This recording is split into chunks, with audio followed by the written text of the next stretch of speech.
Muy buenas tardes a todos. Gracias por acompañarnos en una sesión de los paneles online organizados por la Escuela Javeriana de Gobierno y Ética Pública de la Pontificia Universidad Javeriana.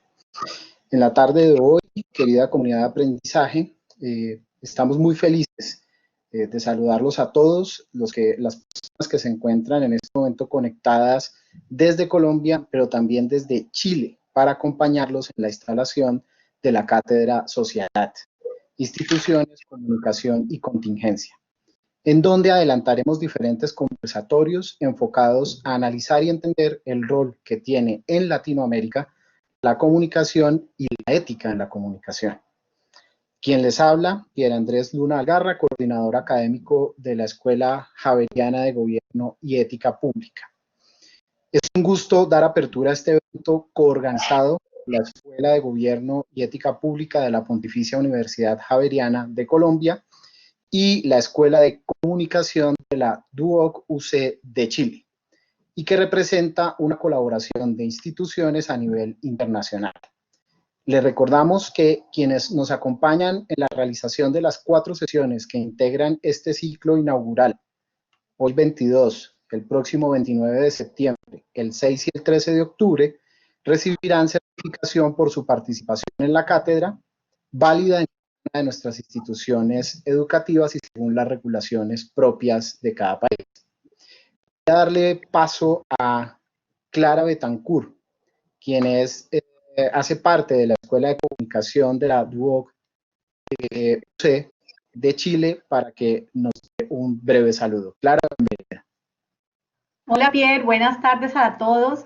La verdad que para la Escuela de Comunicación de DUOC es un gusto y es un orgullo poder compartir este espacio académico con la Universidad Javeriana. Así que quiero darles la bienvenida a todos, a nuestros titulados, a nuestros estudiantes, docentes y también aliados estratégicos que tenemos aquí en Chile. Un saludo desde aquí para todos en Colombia. Espero que disfruten mucho esta conversación y los invito a que por medio del chat nos acompañen con sus dudas, inquietudes y muchas preguntas para nuestros dos invitados. Rodrigo y Andrés, mil gracias por compartir este espacio. Clara, muchísimas gracias por tu saludo a toda la audiencia, a la excelente que tenemos de Colombia y desde Chile. Hoy iniciamos el ciclo con la primera de 4 charlas de este ciclo inaugural de la Cátedra Socialad. El tema que nos invita el día de hoy es Fake News y la infoxicación. Sabemos la cantidad de información que entregamos hoy, y para conducir esta amena conversación voy a dejarlos en compañía de Daniel Palomero. Daniel es relacionador público y docente de la DUOC UC, quien moderará desde Viña del Mar en Chile. Daniel, por favor, adelante. Hola, un gusto y también extender el saludo a los que nos acompañan desde Honduras, Canadá, Miami, estaba leyendo. Gracias a todos los que están participando esta tarde, ya vamos en 84 conectados. Contarle un poco, soy docente de la carrera de Relaciones Públicas y Publicidad de DUOC-UC, sede Viña del Mar, y les doy la bienvenida a lo que es esta primera sesión de Social Lab, Instituciones, Comunicación y Contingencia, en su primera versión. Hoy tenemos 2 grandes invitados que ya aparecen ahí en pantalla. Andrés, de Colombia, que nos acompaña, profesor de la Facultad de Comunicación de la Pontificia Universidad Javeriana, y Rodrigo, que también aparece ahí en pantalla, desde Chile nos acompaña, que es abogado, secretario ejecutivo del Consejo de Autorregulación y Ética Publicitaria CONAR. Les cuento un poco para los que nos acompañan. Desde la moderación voy a encargarme un poquito de presentar a los invitados y luego voy a pasar a una serie de preguntas que vamos a ir contestando en conjunto, podemos ir como dialogando esto. Y la idea es que puedan ir aportando y ustedes también que nos están acompañando puedan levantar su información, puedan sacar todas las dudas que tengan y pueden ir convertándolas ahí en el chat para que después finalmente puedan ser contestadas por nuestros expertos. ¿Ya? Paso a presentar a Andrés. Andrés Lombana es profesor, como decía, es investigador y diseñador de medios digitales con más de 15 años de experiencia en el área. experto en métodos de investigación cualitativos y cuantitativos y digitales, etnografía, codiseño, narrativa digital y producción de medios. Es profesor asistente de la Universidad Javeriana.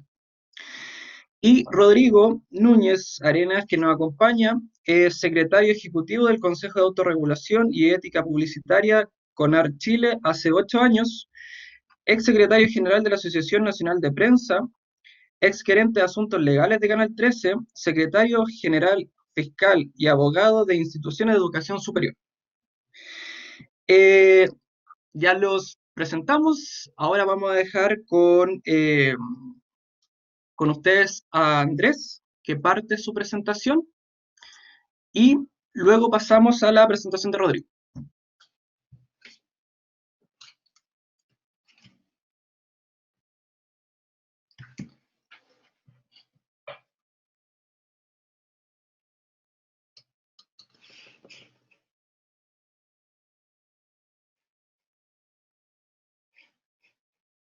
Andrés, tu micrófono. Disculpa. Vale. Bueno, qué pena.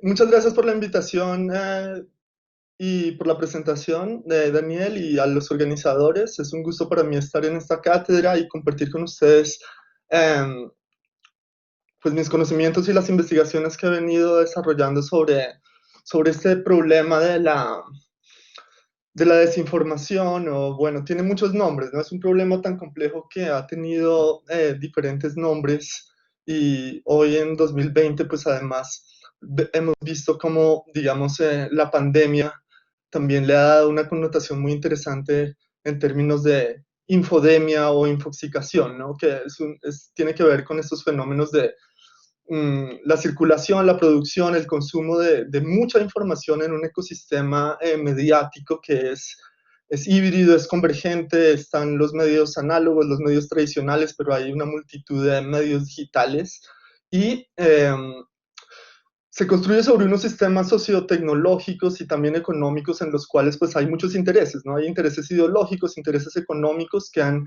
hecho que esta evolución de este ecosistema mediático, donde mucha información puede circular, donde no hay unas barreras muy bajas, digamos, para crear la información, para circularla, ha permitido, digamos, que estemos hoy en 2020 en medio de una gran crisis o de muchas crisis que se juntan, ¿no? Se junta la crisis de la pandemia con la crisis, digamos, climática, con la crisis de las instituciones, con la crisis de las desigualdades económicas, desigualdades políticas, y una crisis que tiene mucho que ver con este fenómeno que estamos discutiendo hoy en día, que es la crisis de la autoridad epistémica, ¿no? ¿Quién tiene el derecho de construir la verdad y la realidad, ¿no? De imponer una visión de la realidad? Eso hoy en día pues es bastante complejo y no es fácil de entender, ¿no? Yo por eso estoy de acuerdo con muchos investigadores que han propuesto no simplificar este fenómeno solo a noticias falsas, porque no son solo noticias falsas, hay una cantidad de contenidos y de informaciones que muchas veces no son del todo falsas, pero sí promueven como este ambiente de mucha información, de muchas teorías conspirativas, de muchas informaciones que intentan, digamos, dañar la imagen de las personas o de crear dudas, ¿no? Aquí vivimos en un ambiente en el cual hay duda de todo. Seguramente en Latinoamérica, en sus países, han vivido las dudas acerca del COVID-19 y el coronavirus, ¿no? Al inicio de esta pandemia, e inclusive hoy en día, pues hay todavía dudas sobre cómo se trata, cuáles son sus causas. Bueno, hay de todo. Aquí, digamos, uno de los puntos que yo estaba investigando más, sobre todo aquí en Colombia, en los últimos 2 años, es el tema de la propaganda política en red, y sobre todo esta propaganda negra, ¿no? Este sistema sociotecnológico que tenemos montado, que funciona con muchos computadores conectados en red, permite unas dinámicas de propaganda que antes no se habían presentado, sobre todo en términos de elecciones y procesos electorales.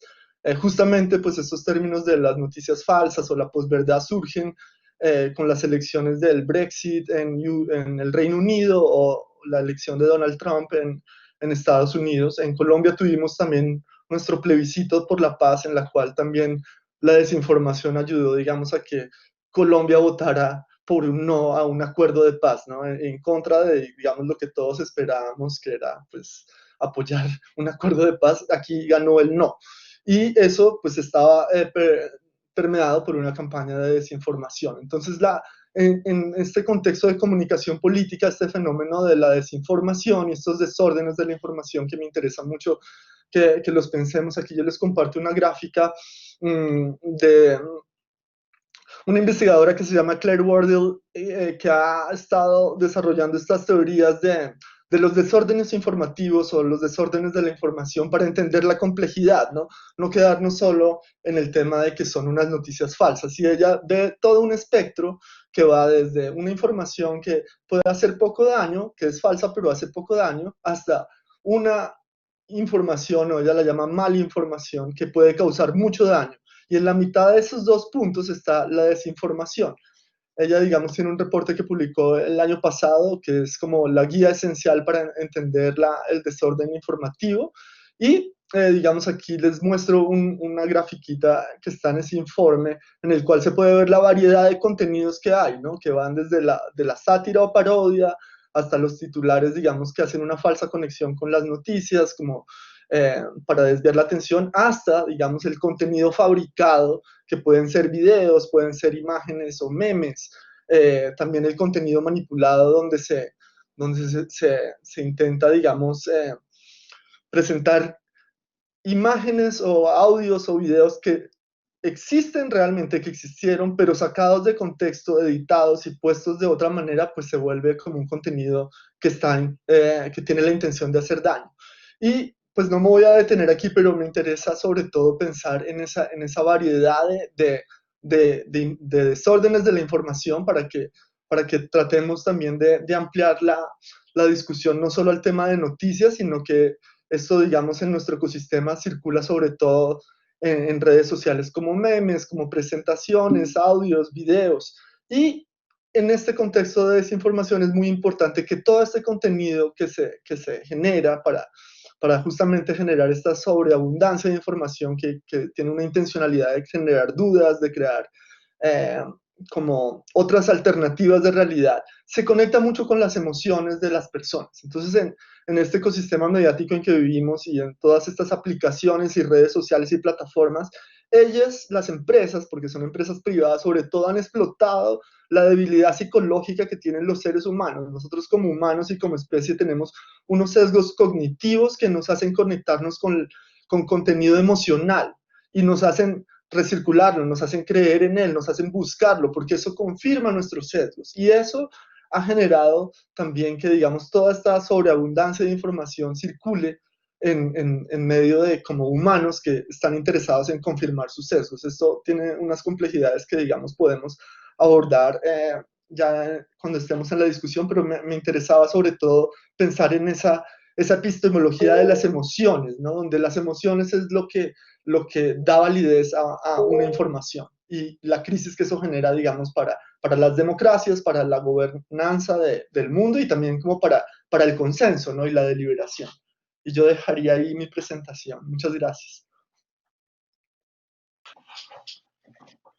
Muchas gracias. Entonces, ahora pasamos a Rodrigo, mientras carga la presentación. Sí, no, primero en vivo y en directo, dar las gracias también por la invitación, al igual que Andrés. La verdad es que la presentación a uno lo deja bastante orgulloso, ¿eh? Pero así que esperamos no defraudar a la gente que está presente y poder contribuir también a entregar información, ¿ah? que es el tema central, para poder debatir, ¿ah? Bueno, aquí voy a cargar mi presentación. ¿Se ve? Sí, estamos ok. Perfecto. Bueno, a mí me vino muy bien que Andrés partiera con su presentación porque le dio un ámbito bastante amplio a lo que tiene que ver con información. Y yo me cuelgo de eso porque nosotros en el CONAR, nosotros vemos los reclamos y básicamente los conflictos con la ética publicitaria de las piezas publicitarias, ¿ya? Nosotros tenemos un primo recién nacido en en Colombia, que es el CONARE de Colombia, así que ahí en un tiempo más van a poder ver cosas parecidas a las nuestras. Nosotros cuando hablamos de fake news, uno tiende a pensar que está limitado netamente al tema de las noticias, ¿ah? Noticia falsa, o también se llama también más ampliamente al tema de la desinformación. Yo para analizar desde el punto de vista de la ética publicitaria, cosas que considero importantes a tener en cuenta y que vamos a ver que están presentes en la publicidad. Respecto a las fake news, tenemos que, como identificaciones claras, en las fake news se trata de información que no es veraz, que tiene una transmisión bastante más rápida que una noticia verdadera, generalmente es más sabrosa, ¿ah?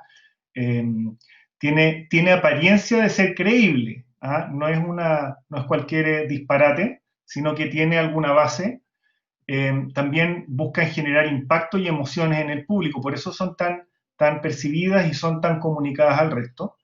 Son fáciles de crear y generan desinformación. Esto es muy en simple, ¿eh? Nosotros somos un órgano bastante ejecutivo, por lo tanto aplicamos a casos puntuales, entonces quizás Andrés va a encontrar que es demasiado light la enumeración, pero sirve en el fondo para fijar un contexto y entrar al tema de la publicidad. Entonces, ¿cómo unimos el tema de las fake news con la publicidad? Nosotros consideramos que las fake news nacen de un mal ejercicio de la libertad de expresión, ¿ya? En que se entrega información sin sustento o que busca desinformar. Nosotros lo que vemos por este lado es la publicidad, que es la manifestación de esa libertad de expresión, ya pero en el ámbito comercial, en la forma a través del cual las marcas, los avisadores, comunican sus productos y servicios buscando generar algún interés en el consumidor.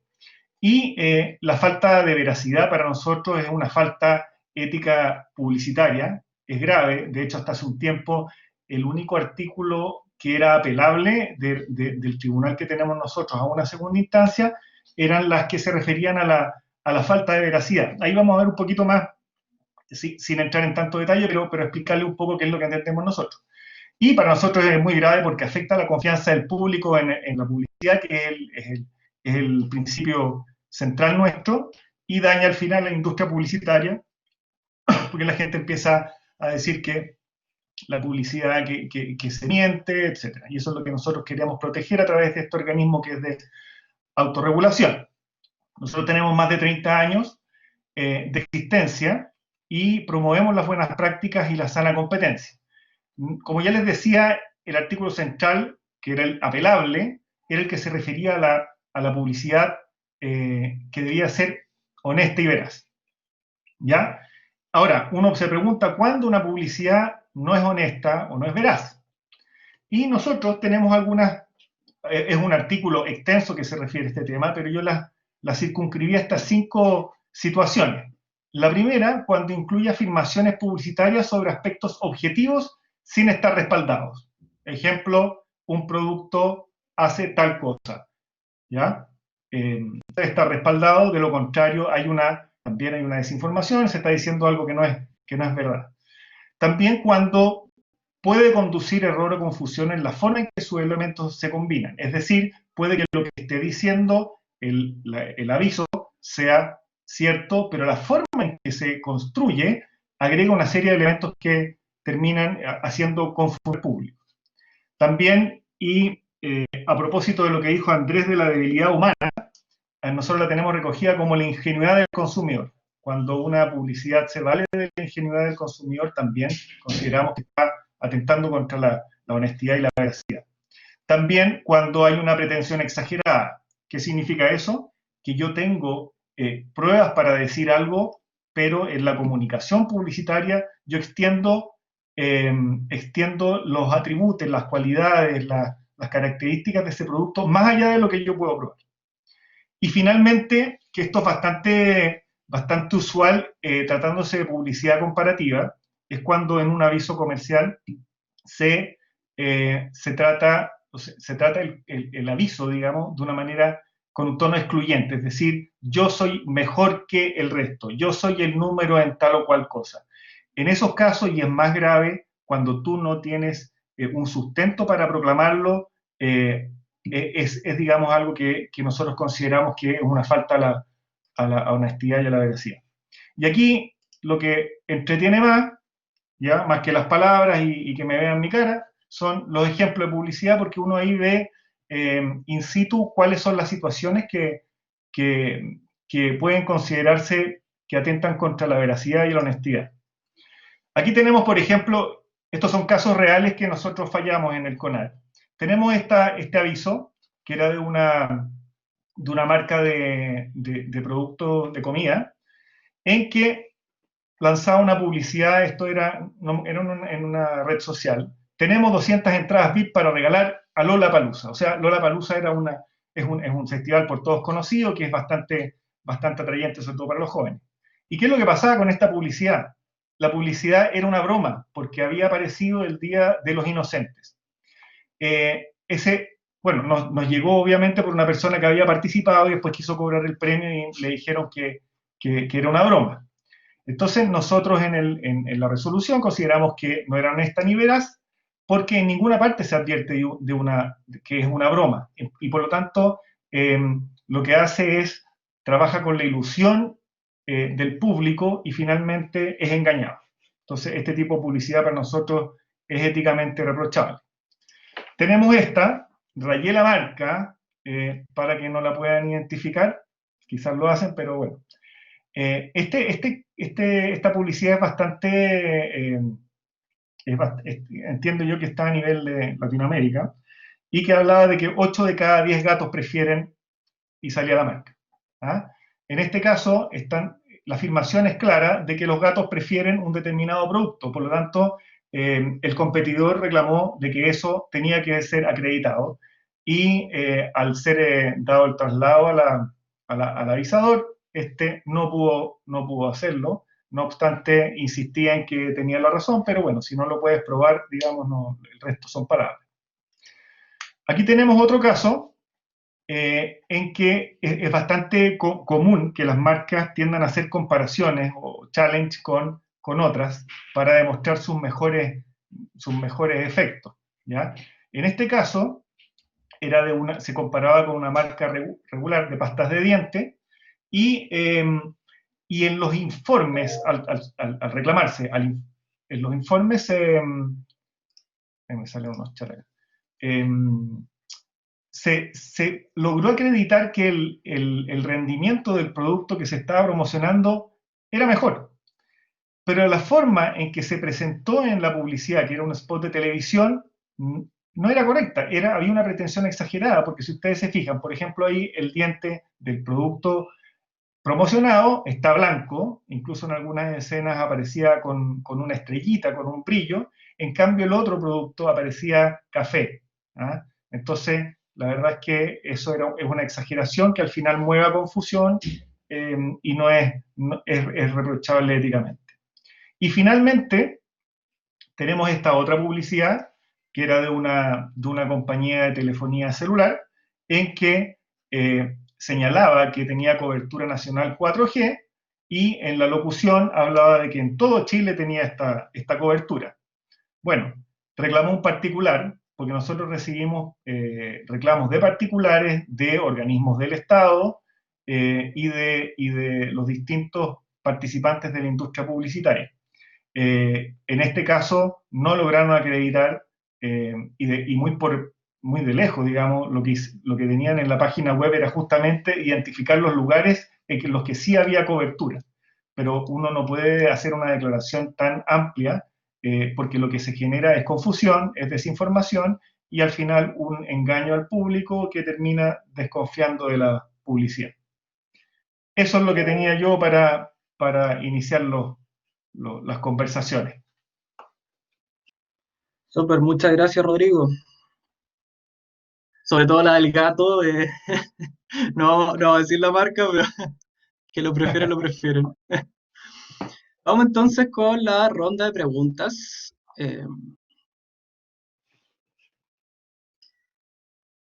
Y vamos a partir al tiro con esta que me parece interesante y quiero contextualizarla un poquito. ¿Es el periodismo autogestionado o es estos cazanoticias, finalmente estas personas que realizan unboxing, los que están con el celular pendientes de los eventos noticiosos o de los productos, finalmente una herramienta revolucionaria contra las noticias falsas? Finalmente no estamos siendo autojuzgados o estamos siendo controlados finalmente por este consumidor, para ambos.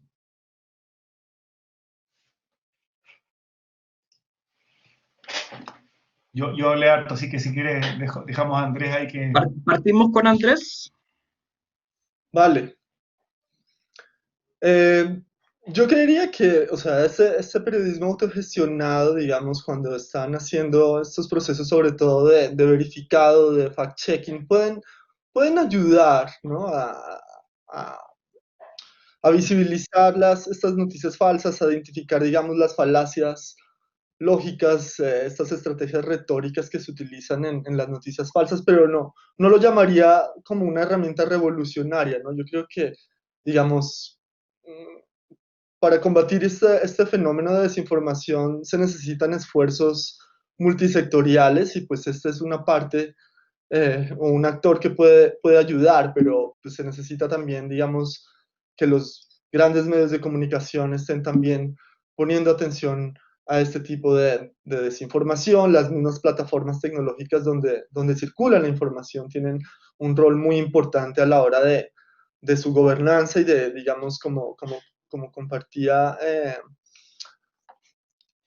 hace un momento el colega, hay unos códigos de ética, ¿no? Él hablaba del código de ética de la publicidad. Es muy importante también esos códigos de ética generalizarlos no solo a las asociaciones de periodistas, sino a las mismas plataformas, ¿no? Que tienen como unos problemas de gobierno y de éticas, de normas muy básicas para, para manejar este tema de la información que circula. Y finalmente, pues el rol de los consumidores o la audiencia, el público que está expuesto a estas noticias falsas es muy importante. Ahí, digamos, hay un gran camino en educación mediática, sobre todo para que los ciudadanos y ciudadanas puedan reflexionar cómo se conecta con sus emociones estas noticias falsas, porque aquí un punto muy importante es que este sistema tan polucionado con desinformación tiene que ver mucho con la poca racionalidad o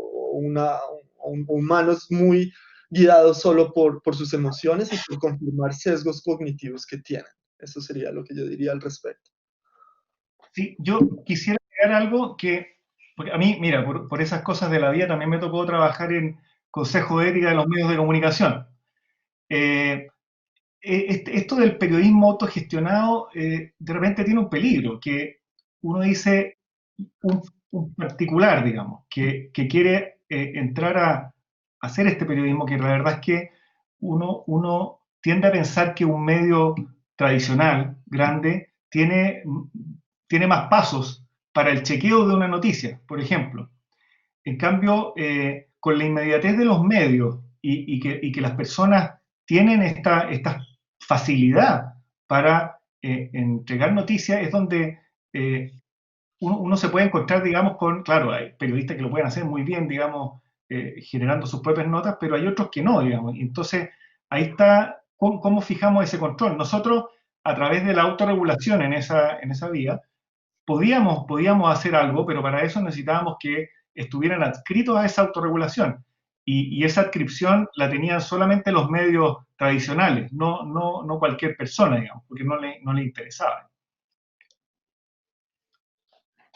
Entonces está la dificultad y que finalmente lo validamos lo autorregulamos desde los medios o lo validamos desde la audiencia.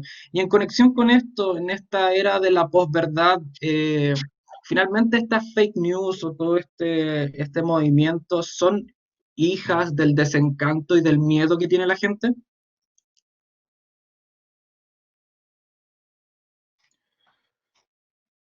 Eh, Perdona, pero lo que pasa es que en esa afirmación, y nosotros no hacemos en materia publicitaria, nosotros no calificamos la intencionalidad.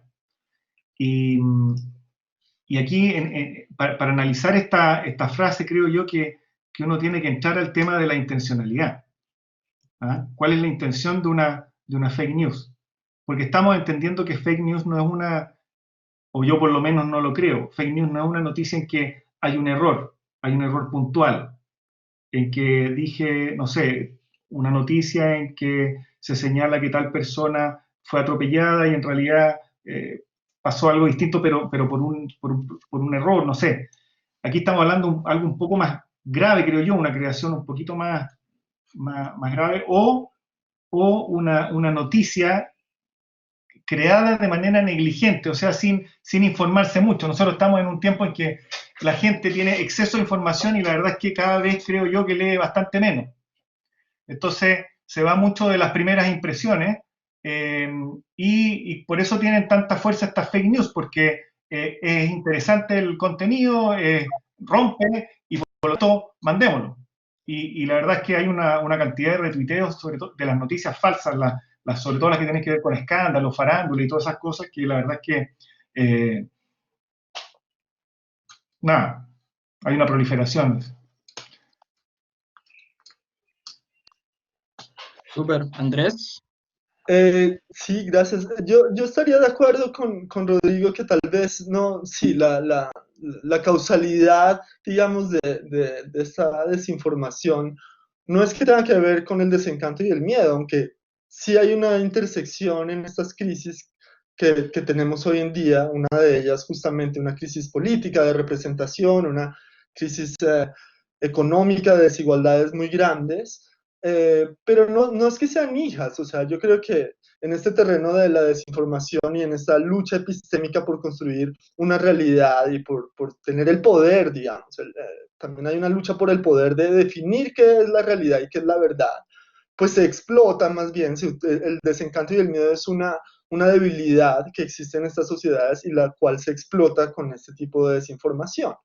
Que justamente pues va a aliviar ese miedo y ese desencanto de alguna manera con lo que propone, digamos, dar una seguridad en términos de confirmación de los sesgos ideológicos, digamos, a nivel político está muy claro que funciona muy bien, ¿no? En términos de ultraderecha, ultraizquierda y generar contenidos que así sean falsos o alejados de la realidad, la gente los va a creer porque les da una seguridad de sentir que su tribu o su ideología política, sus valores están reforzados y hay que apoyarlos. Entonces, no es que sean los hijos, sino más bien es como una debilidad de las sociedades que digamos, en esta lucha epistémica se explota.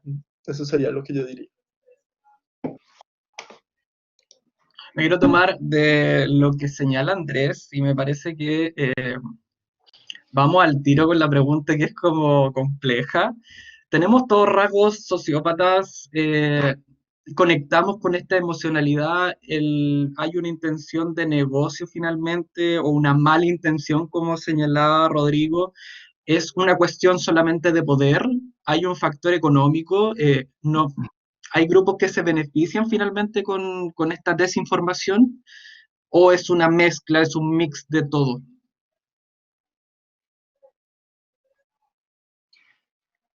Yo abro los fuegos. Yo creo que es un mix de Dale. todo. Es un mix de todo. Aquí podemos ver distintas razones de las por cuales se generan estas fake news y cuál es la búsqueda. Hemos visto en este último tiempo, yo diría el año pasado, estas movilizaciones que hubo, en Chile hubo bastante y en todos los otros países también de Latinoamérica. Y hay muchos grupos que también lo que buscan es justamente desestabilizar también. O sea, ahí no tenemos ninguna de los conceptos que aparecen ahí. Poder, negocios, sociopatía. Quizás en sociopatía podría ser, no soy experto, digamos, no sé bien el alcance, pero en este caso, por ejemplo, es desestabilizar. Es que no hay un orden, por ejemplo. En otros casos puede ser efectivamente provocar un daño o una mala reputación hacia un competidor y de esa manera lograr que la clientela venga a comprar mi producto porque la marca de la competencia no es creíble o empieza a perder su prestigio. Hay que recordar que el prestigio cuesta mucho crearlo, pero es muy fácil perderlo. Y bueno, el poder está en lo que dijo Andrés, o sea, presente en todo lo que tiene que ver con política, que la verdad es que sabemos que la política, o sea, las fake news yo creo que han existido siempre, ¿ya? Lo que pasa es que antes eran de boca a boca, pero ahora tienes tú los medios para hacer que esto se difunda de una manera impredecible e incontrolable. Sí, yo estaría de acuerdo con lo que dice Rodrigo, que es un mix. Y bueno, esta cuestión del poder, pues es también, o sea, abarca todas las dimensiones, ¿no? Desde la política hasta lo económico, digamos, para enfocarnos, digamos, en lo económico. Estas plataformas que crean este ecosistema o este sistema tecnológico, sociológico, tienen unos intereses económicos. Y es claro que estas plataformas han valorado un cierto tipo de interacciones comunicativas, digamos.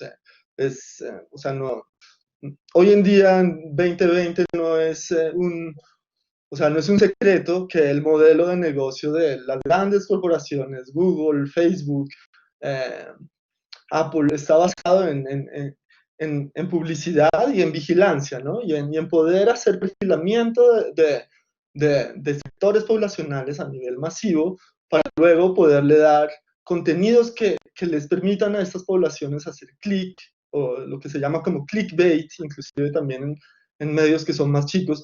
A ellos les interesa eso es lo que se valora, que sea más compartido, que sea más popular. ¿Y qué es lo que más se comparte? Que, o sea, pues no hay que ir tan lejos en esa, en esa teorización. Ese análisis, claro. ¿No? Entonces, ahí hay también unos intereses económicos muy fuertes y las corporaciones también, digamos, han desarrollado campañas de propaganda, sobre todo también en contra de la ciencia, ¿no? O sea, aquí es bien complejo, es un mix y está interrelacionado por muchas partes. O sea, los terraplanistas, aquí tenemos como, como ejemplo. Andrés, ya que estábamos contigo, tenemos una pregunta del público. En un mundo globalizado y digitalizado, ¿cómo podemos enfrentar y aplacar la fábrica de trolls, manipulación de la información tan eficiente como los deepfakes? Uh-huh. Sí, bueno, muchas gracias por la pregunta. Sí, la había visto en el chat. A ver, a mí me parece que esto de los fakes, deepfakes, que digamos es como un video manipulado con inteligencia artificial en la cual, digamos, puedes hacer que una persona diga otra cosa y, bueno, puedes hacerlo muy creíble, ¿no? Estos videos, digamos, son problemáticos, pero en ese espectro de los fakes, yo no creería que esos son los más peligrosos. Sino que también hay cheap fakes, o sea, hoy en día cualquier persona puede hacer un meme o puede, digamos, tomar un video y manipularlo para decir otra cosa. Y en este espectro, pues, de todos estos contenidos mediáticos manipulados como con la intención de hacer un daño específico y crear una realidad, digamos, que beneficia a algunos ideológicamente, pues los esfuerzos, digamos, tienen que ser también multisectoriales, tienen que incluir desde las plataformas donde se publican los videos hasta los...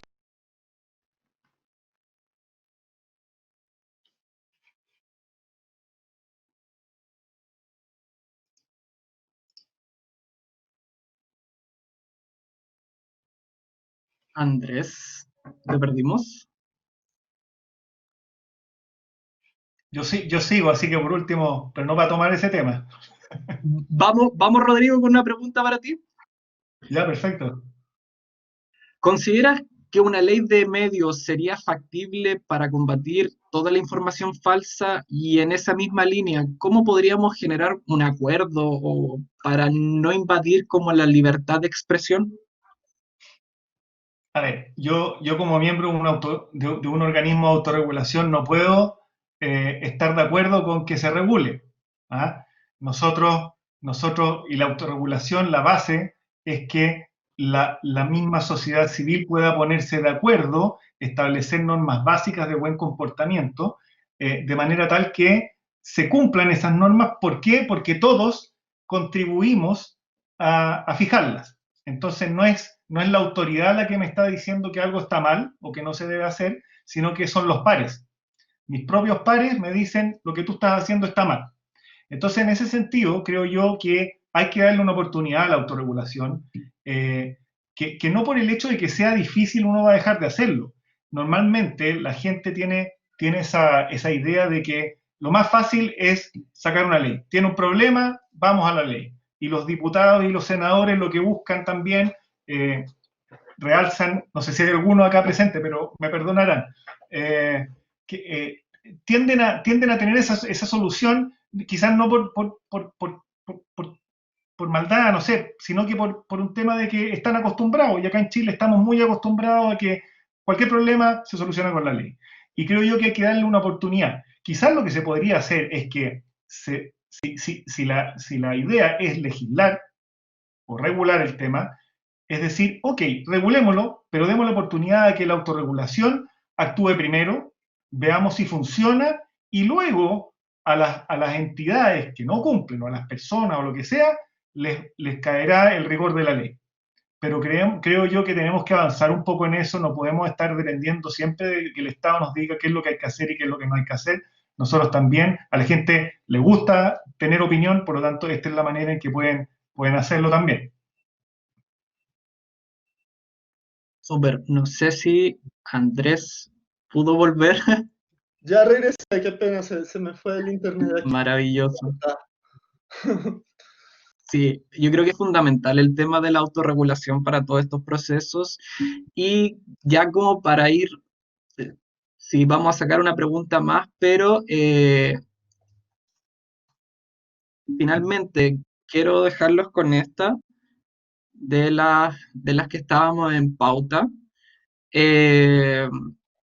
Esta industria como del odio o de finalmente de la mentira o de esta mala intención, eh, ayuda a los movimientos, no solamente los movimientos pensando como en los ejemplos que habíamos planteado de lo ultra de un lado, ultra del otro lado, sino que también a todo el espectro político. Ayuda a validarse esta sensación de desinformación.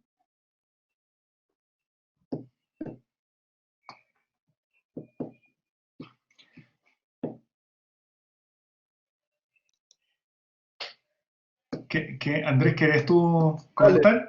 Ok, sí, esto, o sea, la política hoy en día pasa por o sea, yo no llamaría una industria del odio, pero sí como por este tipo de propaganda negra, propaganda que intenta pues diseminar estas desinformaciones con unos intereses claros políticos, ¿no? Y creo que ya no hay ningún país que se salve de ver cómo estos movimientos políticos utilizan pues estas estrategias, ¿no?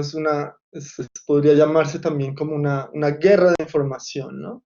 Y pues es parte del juego político hoy en día, o sea, ¿no? Creo que es difícil también escapar de eso, pero pues ahí está también la capacidad que tengan las sociedades de fijar unos mínimos estándares éticos, unas guías de conducta.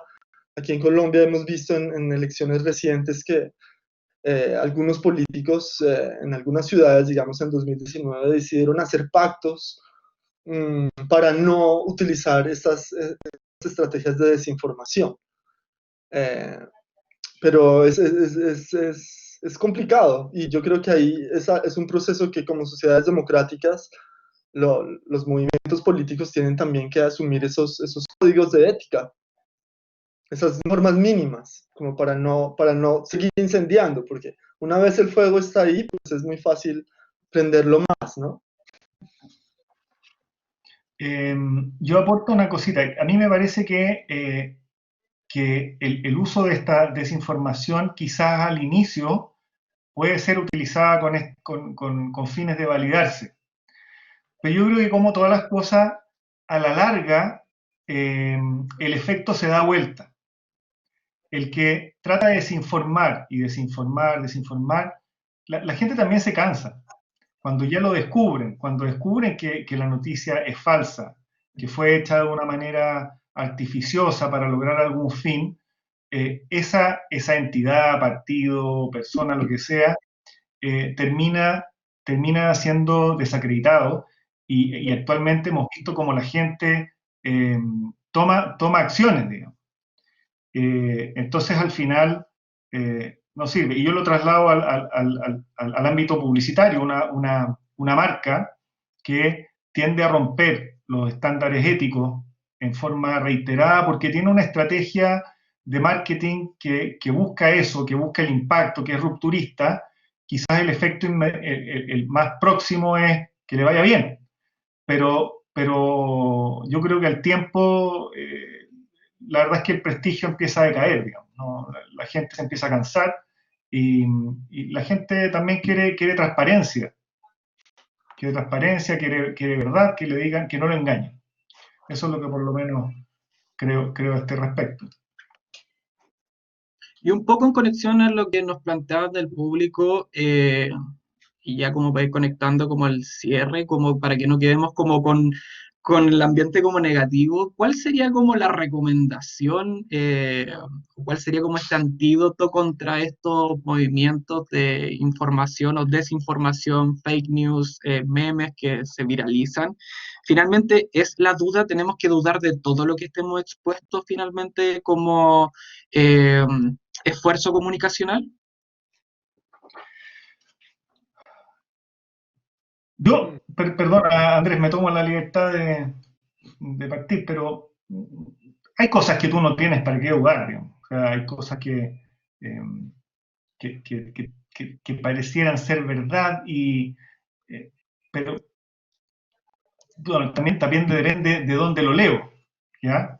La plataforma a través de la cual yo me informo es algo bastante decidor, ¿ya?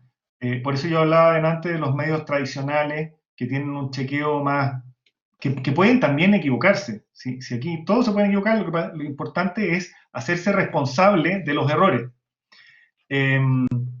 Entonces, yo quizá la duda tiene que venir más bien por el medio a través del cual yo me informo, más que por la noticia misma, creo yo. Y ahora, si alguien quiere estar dudando de todo, bueno, puede hacerlo y va a vivirlo, pero la verdad es que nadie lo va a hacer, nadie lo va a hacer. Si la gente, oye, hasta en los mismos diarios uno lee y se lee en el titular, ¿no?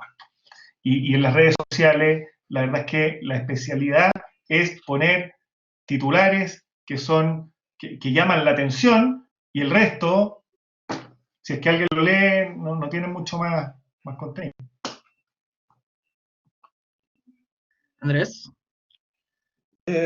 Sí, yo creería tampoco que la duda, o sea, dudar de todo tampoco es el último objetivo, digamos, para combatir este problema de la desinformación.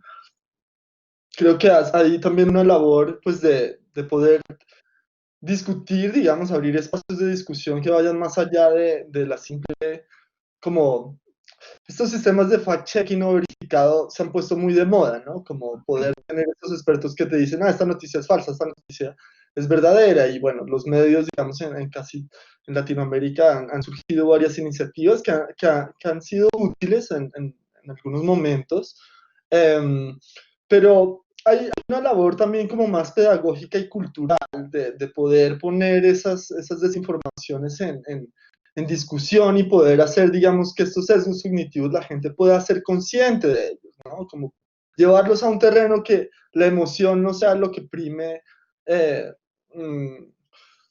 sus decisiones y digamos, el acercamiento a las noticias. Así que es un proceso cultural que va más allá de que todos estemos dudando de todo, sino que tengamos la posibilidad de discutir, de ponerse en el lugar de los otros, esta educación, digamos, en habilidades socioemocionales, ¿no? De empatía, de solidaridad, de poder, digamos, alcanzar un terreno común, que es lo que no estamos teniendo porque nos vamos a los extremos y a confirmar solo nuestros sesgos, pero no es solo la duda, hay que también como construir consensos.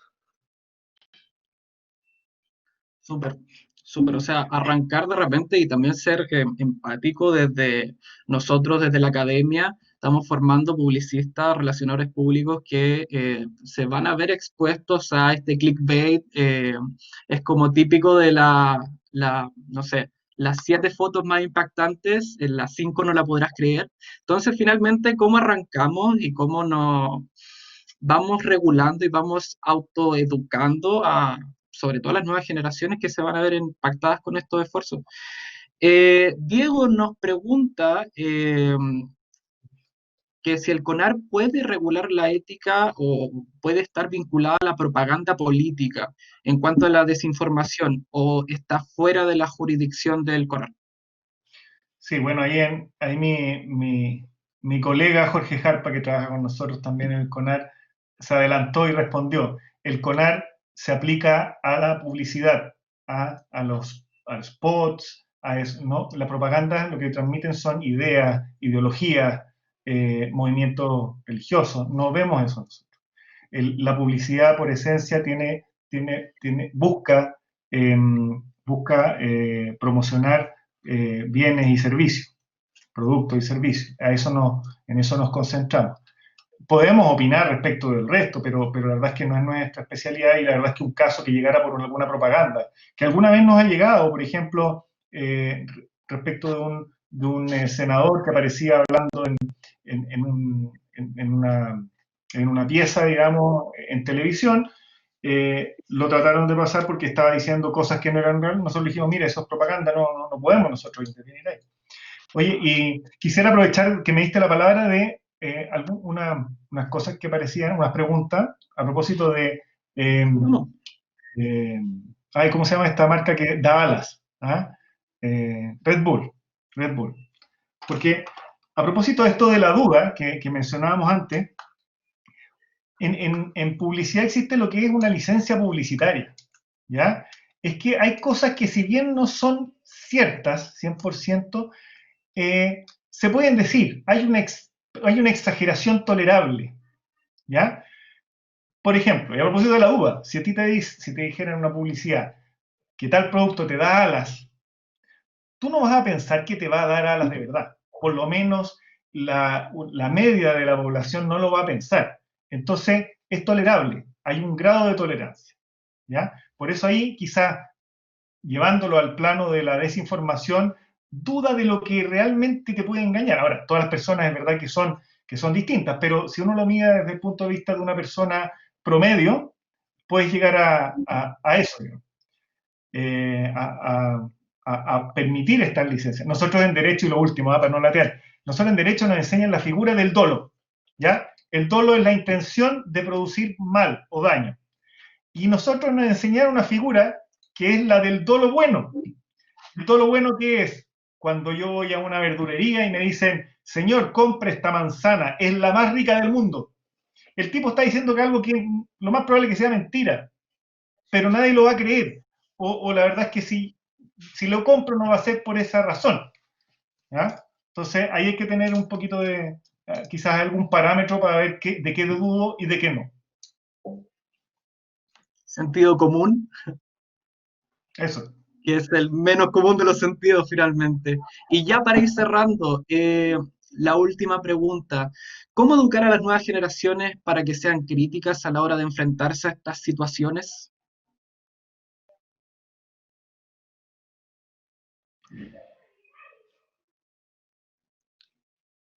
Bueno, si Andrés, quieren... tú eres el investigador. Sí, yo creo que ahí es donde está el potencial también de poder como frenar un poco este problema y que continúe creciendo, ¿no? Es a través de pues una educación, digamos, que tenga en cuenta, eh, por un lado, como el ecosistema de medios en su complejidad, es decir, esta educación mediática, estos alfabetismos mediáticos en Latinoamérica, hay una gran tradición en educomunicación, digamos, que podría abordar estos problemas y sobre todo que logre, digamos, integrar la complejidad, ¿no? Entonces no es solo aprender a utilizar los medios como para prevenir los efectos la desinformación o los riesgos o de identificar la desinformación, sino un entendimiento complejo, digamos, a nivel ético, a nivel de derechos y responsabilidades ciudadanas. Es algo que además debería ser transversal al currículum, ¿no? Y pues es un entorno bastante complejo que debería empezar desde muy temprana edad, ¿no? Desde el kindergarten hasta pues toda la fase de educación primaria, secundaria y en las universidades. O sea, es algo que debería también ser como continuo, esta educación en medios. Y yo creo que eso podría ayudar bastante. Rodrigo. Sí, yo creo que yo me inclinaría, o sea, me centraría en la ética y ojalá desde lo más chico que se pueda. La verdad es que clases de ética cuando uno está formándose hay pocas y al final uno lo correcto o lo incorrecto al final lo toma de su familia, de los lugares en que se mueve, pero no te dirigen hacia, o por lo menos a plantearte que tú llegues a determinar esto es correcto, esto no es correcto, o esto debiera ser o no. Entonces al final lo de correcto e incorrecto, cuando no te enseñan, al final es, Es difuso. Tienes extremos tan amplios. Yo cuando estudié Derecho, por el año 91, en eso 92, no tuve ningún ramo obligatorio de ética, ninguno. Y todos sabemos la fama que tienen muchos abogados, de sinvergüenzas, ladrones. Entonces, la verdad es que es muy necesario, o sea, en las profesiones, pero incluso si tú vienes desde más abajo con un planteamiento, con principios, lo más probable es que te enfrentes mejor a situaciones como las que producen las fake news. Súper. En conexión con eso tenemos a Joaquín que nos menciona la ética digital en los colegios. Sería interesante tenerlo como asignatura. O quizás que sea transversal, ni siquiera tiene que estar finalmente como algo con un nombre, sino que podría estar permeando todos los ámbitos, no solamente del área comunicacional, que es lo que estamos viendo hoy día, pero también sería interesante que estuviera presente en todos los ámbitos de nuestra vida. Creo que nos ahorraríamos muchos problemas como sociedad. Agradecerles la participación a Andrés y a Rodrigo, se me estaba yendo, perdón. Recordar eso, justo iba a comentar lo de la encuesta que aparece ahí. Es fundamental que la puedan contestar a todos los que nos están acompañando esta tarde. Para el tema de las sesiones y para la posterior entrega de los certificados digitales de este ciclo de charlas de cátedras. ¿Ya? Así que muchas gracias por la participación a Andrés y a Rodrigo, a los asistentes que tenemos desde Chile, desde Colombia, desde otros países que se han conectado a acompañarnos esta jornada, y los dejamos invitados para el día 29 de septiembre, donde vamos a tener la segunda charla de ePrivacy y Big Data, la información como nueva moneda de cambio, en este mismo horario, 5 de la tarde en Colombia, 7 de la tarde en Chile. ¿Vale? Muchas gracias por la participación. Gracias. Gracias por la invitación. Nosotros contestamos ¿Los también la dejo? encuesta. Sí, nos toca a todos. Los dejo con Pierre ahora. Muchísimas gracias, Daniel, por la excelente moderación. Muchas gracias a Andrés y a Rodrigo por habernos acompañado con esta mirada tan interesante que cada uno tiene desde su profesión y desde su ejercicio académico y profesional, valga la redundancia. Los participantes los esperamos el martes. No se pierdan las otras 3 sesiones que nos quedan de esta cátedra Socialat. Muchísimas gracias a todos y a sus correos electrónicos les estará llegando la grabación de cada una de estas sesiones. Muchas gracias a todos, que estén muy bien. Gracias. Chao. Chau, chau. Ahora.